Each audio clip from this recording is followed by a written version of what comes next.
2-3 महिन्यात महायुतीचे विसर्जन, महिलावर अत्याचार तर कानाखाली आवाज. उद्धव ठाकरे आताची सर्वात मोठी बातमी. महायुतीच्या 2.5 वर्षाच्या काळात महिला अत्याचार, भ्रष्टाचार फोफवला आहे. दसरा मेळाव्याच्या भाषणात बाळासाहेब म्हणाले होते की महिलांची छेड काढली तर कानाखाली आवाज काढा. ते शब्द आजही आठवत आहे.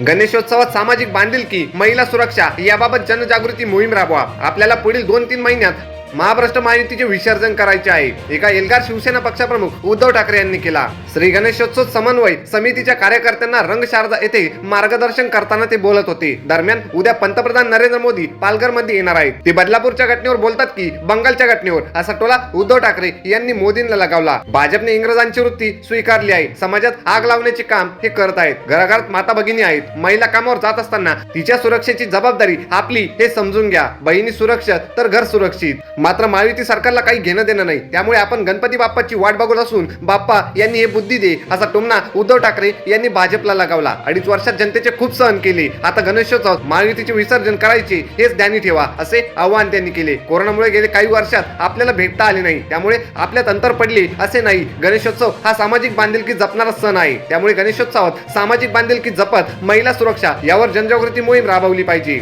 बंगाल येथील घटनेनंतर राष्ट्रपती द्रौपदी मुर्मू पहिल्यांदा बोलल्या, ही चांगली गोष्ट आहे. मात्र मणिपूरमध्ये घटना घडली त्यावेळी त्या बोलल्या असत्या तर अशा घटना घडल्या नसत्या, असा टोला उद्धव ठाकरे यांनी द्रौपदी मुर्मू यांना लगावला. रस्त्यात खड्डे की खड्ड्यात रस्ते, सांडपाण्यामुळे लोकांच्या आरोग्यावर परिणाम, पिण्याचे पाणी वेळेवर मिळत नाही, या सगळ्यात जाब विचारण्यासाठी अनिल परब, सुनील प्रभू आयुक्तांना भेटा, त्यांच्यावर डोक्यावर बसा आणि बाप्पाच्या आगमनाची ही प्रश्न सोडवतो अशी हमी घ्या, असेही ते म्हणाले. छत्रपती शिवाजी महाराज यांचा अपमान तसेच महायुतीच्या भ्रष्ट कारभाराविरोधात रविवारी गेटवे ऑफ इंडिया येथे महाविरोधात जोडे मारो आंदोलन करण्यात येणार आहे. तरी या जोडे मारो आंदोलनात सहभागी व्हा, असे आवाहन शिवसेना नेते सुनील प्रभू यांनी गणेशोत्सव समन्वय समितीच्या पदाधिकारी व कार्यकर्त्यांना केले. अशाच नवीन आणि ताज्या बातम्या मागण्यासाठी आपल्या चॅनलला सबस्क्राईब करायला विसरू नका.